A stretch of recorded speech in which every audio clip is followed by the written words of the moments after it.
ఇచ్చేందుకు మా correspondent Durgarao live లో జాయిన్ అవుతున్నారు. దుర్గారావు, అసలు ఎలా చూడాలి? ఏదన్నా జనరల్ గా సెక్షన్ 30 అంటే ఏదైనా అల్లర్లు జరిగితేనో లేదా శాంతి భద్రతలు అదుపు తప్పుతుంటేనో తీసుకొస్తూ ఉంటారు. అలాంటిది ఏదీ లేకుండా రాత్రికి రాత్రే దేనికి తీసుకొచ్చినట్టు సెక్షన్ 30కి సంబంధించి ఏం చెప్తున్నారు అక్కడ జనసేన నాయకులు నేతలు? జనసేన నాయకులు కూడా ఏదో చెప్తున్నారు. సెక్షన్ 30 అన్నది శాంతి భద్రతలకు విఘాతం కలిగినప్పుడు, ఏమైనా అసాంఘిక కార్యక్రమాలు జరుగుతున్నప్పుడు, ఆ పరిసర ప్రాంతాల్లో ఏమైనా అనుకోని విపత్తులు జరిగినప్పుడు సెక్షన్ 30 అమలు పరుస్తారు. అలాంటిది కాకుండా వారాహి యాత్రకి కొన్ని రోజుల ముందే సెక్షన్ 30 అమలు పరచడాన్ని ఇది కేవలం పవన్ కళ్యాణ్ అడ్డుకోవడానికే రాష్ట్ర ప్రభుత్వం ఈ విధంగా ప్రవర్తిస్తుంది. దానికి అనుగుణంగానే ఈ సెక్షన్ 30 అమలు పరిచారని చెప్పి జనసేన నాయకులు అయితే తీవ్రంగా ఖండిస్తున్నారు. ఎవరిని అడ్డంకులు సృష్టించినా మేము యాత్ర చేసి తిరుగుతామని చెప్తున్నారు. దీని పరంగా న్యాయపరంగా కూడా వెళ్తామని ముందుకు చెప్తున్నారు. ప్రస్తుతం ఇదే అంశంపై మనతో మాట్లాడిన కొంతమంది జనసేన నాయకులు అందుబాటులో ఉన్నారు. వాళ్ళు మరిన్ని వివరాలు తెలుసుకుందాం. చెప్పండి, ఈ అడ్డుకు సెక్షన్ 30 అమలుపరచడాన్ని ఏ విధంగా చూస్తారు? అందరికీ నమస్కారాలు. మరి పవన్ కళ్యాణ్ గారు అంటే సెక్షన్ 30 చేశారంటే పవన్ కళ్యాణ్ గారిని చూసి భయపడుతున్నట్టుగా. ఎందుకంటే ఆయన ఒక్కసారి వచ్చి ప్రజల్లోకి వచ్చేటప్పటికే గజ్జగా వణుకుతున్నారు వైసీపీ నాయకులు. అటువంటి నాయకుల్ని సరైన రీతిలో 175కి 175 వచ్చేస్తాయని ఆశతో ఉన్న పరిధిలో పవన్ కళ్యాణ్ గారు వస్తే జనంలో ఉన్న జనసేన నాయకులుగా మరి జనసేన నాయకులను చూసి, జనసేన కార్యకర్తలను చూసి మరి వాళ్ళు పోసుకుంటున్నారని ఈ సభాముఖంగా తెలియజేసుకుంటున్నాం. అదే సెక్షన్ 30 అమలు ఏం చెప్తుందంటారు? సెక్షన్ 30 అమలు అంటే బ్రిటిష్ కాలం నాటి చట్టం అండి. ఇది ఈవేళ కొత్తగా ఏదో రాజ్యాంగంలో పొందుపరిచింది కాదు. ఇది బాబాసాహెబ్ అంబేద్కర్ గారు రాజ్యాంగాన్ని రచించినప్పుడే ఈ సెక్షన్ 30ని రాశాడండి. దాని ప్రకారంగా ఎవరు ఏ కార్యక్రమం అయినా పబ్లిక్ ఇన్కన్వీనియన్స్ లేకుండా, ప్రజలకి ఆటంకాలు లేకుండా, ఏ రకమైన అలజడులు గొడవలు జరగకుండా ఉండేటట్టుగా తగిన చర్యలు తీసుకుంటూ ఆ కార్యక్రమ నిర్వాహకుల యొక్క బాధ్యతగా దాంట్లో పొందుపరిచి ఈ సెక్షన్ 30ని తయారు చేశారండి. అటువంటి సెక్షన్ 30ని రద్దు చేయటం, అమలు చేయటం, ఎటువంటి కార్యక్రమాలు చేయకుండా అడ్డుకోవటం అన్నది చాలా చట్ట వ్యతిరేకమనండి. ఈ ప్రభుత్వానికి ఒకటే నేను సూటిగా ప్రశ్నిస్తున్నాను. ఈయన కూడా ఈ ప్రభుత్వ అధినేత జగన్ రెడ్డి గారు కూడా ఒక రాజకీయ పార్టీ అధ్యక్షుడే. ఆయన కూడా రేపు కార్యక్రమాలు చేయాలి, అందరూ కూడా ప్రజల్లోకి రావాలి. ప్రజల్లోకి వచ్చినప్పుడు ఆయన ప్రజలకి ఆటంకం లేకుండా ఫ్రీగా నడిచి వెళ్ళిపోతూ, లేకపోతే ఫ్రీగా కారులో వెళ్ళిపోతూ కార్యక్రమాలు చేయగలడా? పరదాలు కట్టుకోకుండా, బారికేడ్లు కట్టుకోకుండా, వృక్షాలు నరకకుండా ప్రజల్లోకి రాగలడా? ఆ దమ్ము ధైర్యం ఈయనకుందా? అటువంటిప్పుడు సెక్షన్ 30ని అమలు చేసే దమ్ముందా ఈయనకి? కాబట్టి ఇది కేవలం పవన్ కళ్యాణ్ గారి పట్ల భయం. ఆయన ప్రజల్లోకి వచ్చాడంటే ఇప్పటికే ఉన్న వ్యతిరేకత మరింత పెరిగిపోయి రేపు భవిష్యత్తులో 175కి 175 అంటున్నాడు కదా. 175కి 175 అంటే మనం ఒక రకంగా చూడొచ్చండి. 175 మైనస్ 175 అంటే 0 అనమాట. ఆ స్థితి కల్పించబడుతుందని చెప్పేసి ప్రజల్లో ఆ రకమైన తీవ్రత వచ్చిందని చెప్పేసి భయపడే వీళ్ళని కార్యక్రమం జరగనివ్వకుండా జనసందోహం పెద్ద ఎత్తున హాజరు కాకుండా ఉండే విధంగా అడ్డుకోవటానికే ఈ సెక్షన్ 30ని అమలు చేయడం జరుగుతుందండి. కోర్టులు ఎన్ని మొట్టికాయలు ముట్టినా సరే సిగ్గు లేకుండా మళ్ళీ అదే తప్పు చేస్తూ, మళ్ళీ అమలు చేస్తూ, మళ్ళీ ఈ రాజకీయ పార్టీ నాయకులు మళ్ళీ కోర్టుకు వెళ్ళి మళ్ళీ అనుమతి తెచ్చుకుంటే అప్పుడు మొట్టికాయ అప్పుడు సమ్మగా ఉంటుంది ఈ ముఖ్యమంత్రి గారికి. జీవో నెంబర్ 1 రద్దు చేశాడండి, అమలు చేశాడండి. దాన్ని కోర్టు కొట్టేసేసింది. అలాగే ఇది కూడాను రేపు ఎవ్వడో ఆపలేడండి. కోర్టుకు వెళ్ళినా సరే అనుమతి ఇవ్వాల్సిందే. కానీ కొన్ని కండిషన్స్ పెడుతుంది. ఆ కండిషన్స్కి మేము ఎప్పుడూ బద్దులై ఉంటాం. మా నాయకులు అన్ని రకాల చర్యలు తీసుకుంటున్నారు. ఆల్రెడీ ఎస్పీ గారికి, డిఎస్పీ గారికి అనుమతుల కోసం వినతి పత్రాలు ఇవ్వడం జరిగింది. అది ప్రాసెస్లో ఉంది. మైక్ సెట్ల అనౌన్స్మెంట్ కోసం కూడా, ఆటోలకి పర్మిషన్స్ కోసం కూడా అప్లై చేయడం జరిగింది. తగిన ఏర్పాట్లు కూడా చేసుకున్నాం.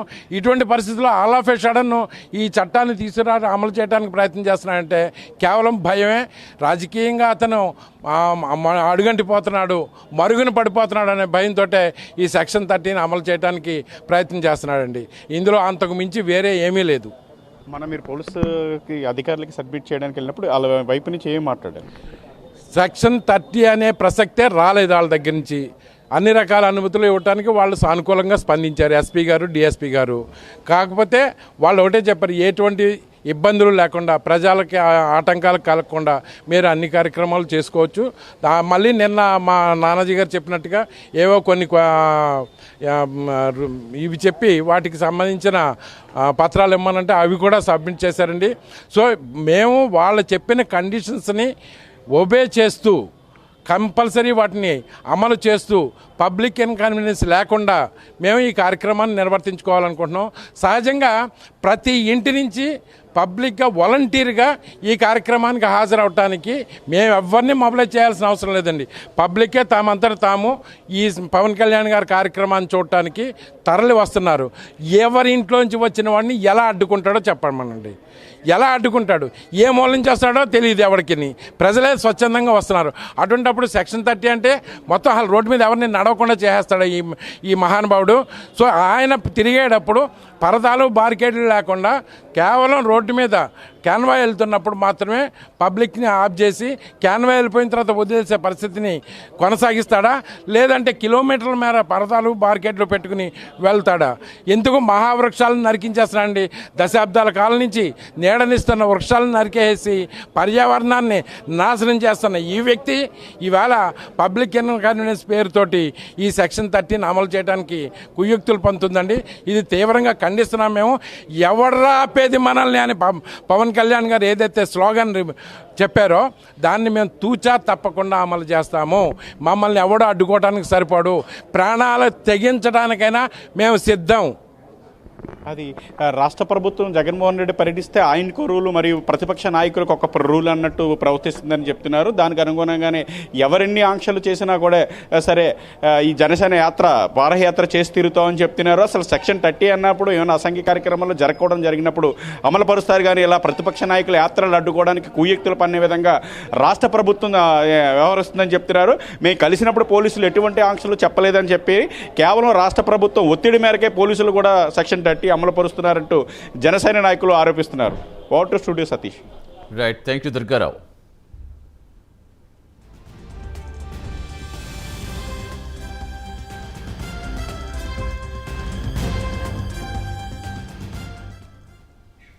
కాకినాడ సబ్ డివిజన్ పెద్దాపురం అమలాపురం పరిధిలో సెక్షన్ 30ని అమలు చేస్తున్నట్టుగా అధికారులు ఉత్తర్వులు జారీ చేశారు. దీంతో జనసేన వారాహయాత్ర ఉన్న నేపథ్యంలోనే సెక్షన్ 30ని అమలు చేస్తున్న జనసేన నేతలు రాష్ట్ర వ్యాప్తంగా మండిపడుతున్నారు. ప్రస్తుతం ఏలూరు నుంచి మా కరెస్పాండెంట్ సాగర్ జాయిన్ అవుతున్నారు. సాగర్, ఏం చెప్తున్నారు ఏలూరు వ్యాప్తంగా అక్కడ జనసేన నాయకులు నేతలు ఏం చెప్తున్నారు?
కాకినాడ సబ్ డివిజన్ పెద్దాపురం అమలాపురం పరిధిలో సెక్షన్ 30ని అమలు చేస్తున్నట్టు అధికారులు ఉత్తర్వులు జారీ చేశారు.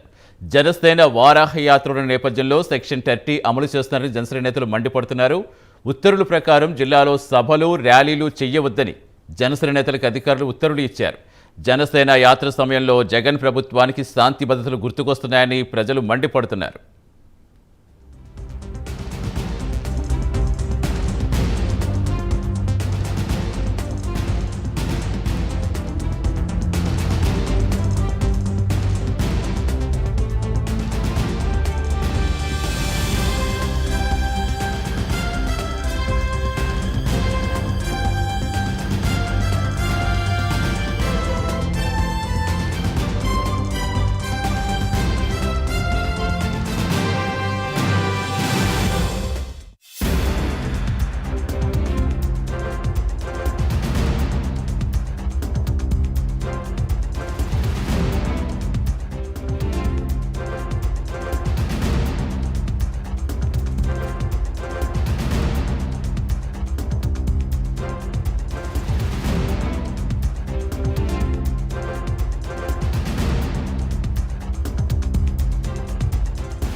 కాకినాడ సబ్ డివిజన్ పెద్దాపురం అమలాపురం పరిధిలో సెక్షన్ 30 అమలు చేస్తున్నట్టు అధికారులు ఉత్తర్వులు జారీ చేస్తారు. జనసేన వారాహి యాత్రల నేపథ్యంలో సెక్షన్ 30 అమలు చేస్తారని జనసేన నాయకులు మండిపడుతున్నారు. ఉత్తర్వుల ప్రకారం జిల్లాలో సభలు ర్యాలీలు చేయవద్దని జనసేన నేతలకు అధికారులు ఉత్తర్వులు ఇచ్చారు. జనసేన యాత్ర సమయంలోనే జగన్ సర్కార్కి శాంతి భద్రతలు గుర్తుకొస్తున్నాయని ప్రజలు మండిపడుతున్నారు.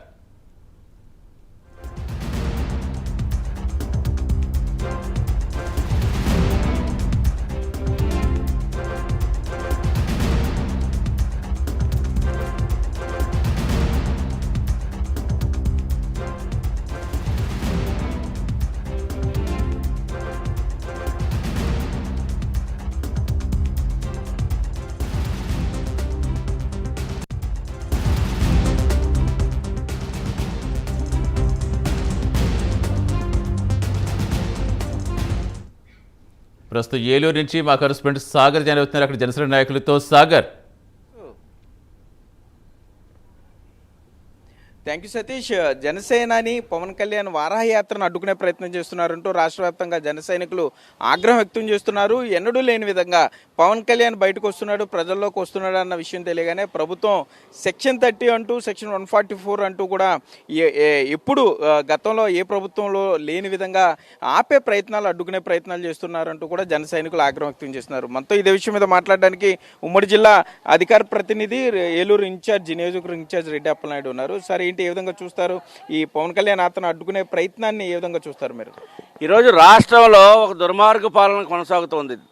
దుర్మార్గులు ఏంటంటే ఈ రోజున ఉన్నటువంటి దుర్మార్గమైనటువంటి అన్యాయమైనటువంటి దౌర్జన్యంతో కూడినటువంటి పోలీసు వారిని అడ్డుపెట్టుకొని వారిని బానిసలుగా వాడుతూ ఈ రోజున ప్రజా గొంతుకలు నొక్కే అటువంటి ప్రయత్నం అనేది ఈ రోజున ఈ 4 సంవత్సరాలుగా కొనసాగుతున్నటువంటి వైఎస్ఆర్ పార్టీ జగన్మోహన్ రెడ్డి గారి ఆధ్వర్యంలో దాంట్లో భాగంగానే ఈ రోజున పవన్ కళ్యాణ్ గారిని చూడంగానే వారికి ఆంక్షలు, చట్టాలు గుర్తుకొస్తూ ఉంటాయి.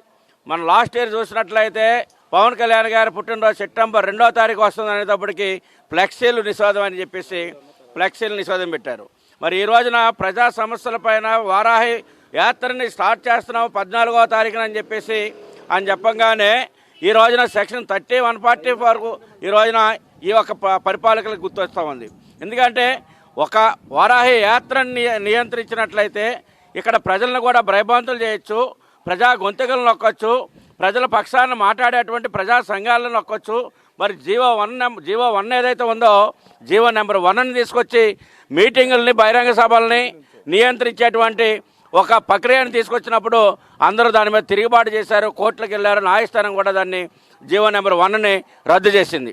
మరి ఈ రోజున ఈ ఆటలన్నీ కొనసాగట్లేదు కనుక ఎక్కడైతే చట్టాలు ఉన్నాయో ఆ చట్టాలని వారికి చుట్టాలుగా వినియోగించుకొని ఈ రాష్ట్ర ప్రభుత్వం జగన్మోహన్ రెడ్డి గారి జోబులో ఈ యొక్క పోలీస్ యంత్రాంగాన్ని పెట్టుకొని వారిలో ప్రజల్లో ఒక భయభ్రాంతులు సృష్టించి వారాహి యాత్రను నియంత్రించి ప్రజలను అక్కడ రాకుండా చేయాలన్నటువంటి ఒక దురుద్దేశంతోనే ఈ రోజున సెక్షన్ 30 కానీ 144 కానీ ఇట్లా తీసుకొచ్చి ఆంక్షలు పెట్టి బహిరంగ సభలు పెట్టకూడదని, మీరు రోడ్డు మీద వెళ్ళకూడదని, నలుగురు కలిసి కూడి ఉండకూడదని, ఒక 10 మంది కూడి ఉండకూడదని, ఇట్లాంటి అనేకమైనటువంటి అన్యాయమైనటువంటి ప్రజాగొంతుకలను నొక్కేటువంటి ప్రజల పక్షాన్ని పోరాడి మాట్లాడేటువంటి వ్యక్తుల్ని నియంత్రించేటువంటి ఒక నియంత పాలన ఈ రోజున రాష్ట్రంలో కొనసాగుతూ ఉంది.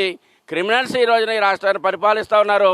పోలీసు యంత్రాంగాన్ని అడ్డుపెట్టుకొని వారిని బానిసలుగా వాడుతూ చట్టాన్ని తొంగలో తొక్కి ఈ రోజున ప్రజాస్వామ్యాన్ని కూనీ చేస్తూ ఈరోజు ఏదైతే వారాహి యాత్ర ఉందో వారాహి యాత్రని నియంత్రించాలనేటువంటి ఒక దుర్మార్గమైనటువంటి ఆలోచనతో ఈ రోజున ఈ జగన్మోహన్ రెడ్డి ప్రయత్నం చేస్తున్నాడు. దీన్ని ఎవరో కూడా సహించరు, జన సైనికులు ఎవరో కూడా ఆగరు, ప్రజాస్వామ్యాన్ని ఎవరో కూడా ఆపలేరు. అరిచేతి అడ్డుపెట్టి సూర్యకాంతిని ఆపలేమనేది ఎంత సత్యమైతో ఈ రోజున ప్రజా వారాహిని ఒక యాత్రని ఆపడం అనేది అదే నిదర్శనం అని చెప్తా ఉన్నాం. ఈ రోజున ఈ యొక్క జగన్మోహన్ రెడ్డికి అంతిమ గీతం పాడేటువంటి రోజులు దగ్గర పడినాయి, పాడిగట్టేటువంటి రోజులు దగ్గర పడినాయి. ఈ రోజున పోలీసు యంత్రాంగం చెప్తా ఉన్నాం, మీరు ఏ ప్రభుత్వంలో అయినా కానీ మీరు చట్టాన్ని ఫాలో అవ్వాలి. ఇవాళ అంబేద్కర్ రాసించినటువంటి రాజ్యాంగాన్ని ఫాలో అవ్వండి. ఈరోజు రాజారెడ్డి రాజ్యాంగం కాదు, జగన్మోహన్ రెడ్డి రాజ్యాంగం కాదు. మీరు ఈ రోజున ఏదైతే అంబేద్కర్ ఇచ్చినటువంటి రాజ్యాంగాన్ని ఫాలో అవ్వండి. ప్రజలకి రక్షక భటులుగా ఉండండి తప్పించి దుర్మార్గులకి, రౌడీలకి, కూనీకారులకి, గుండాలకి మీరు రక్షణగా ఉండొద్దని చెప్పేసి ఈ సందర్భంగా పోలీస్ యంత్రాంగాన్ని చెప్తా ఉన్నాం.